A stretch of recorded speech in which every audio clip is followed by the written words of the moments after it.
So ganyan kaganda yung ano, tubig, malakas na. Diba?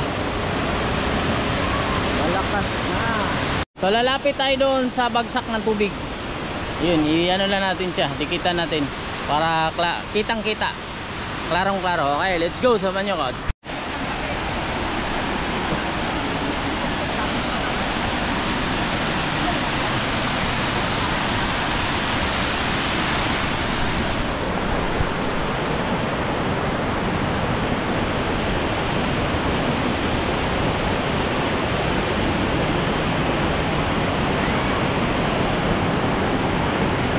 Video lang. Magbibideo lang ako. Tapos ako naligo sa taas. Ah, sige. Ah.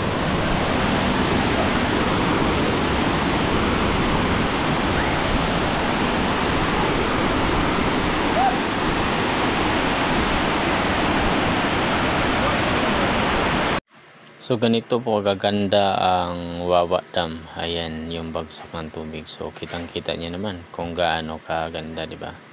So ganyan kaganda kaya dinaday siya. Inaakit po ang mga tao para magpasyal dito sa Wawa Dam. Let's go.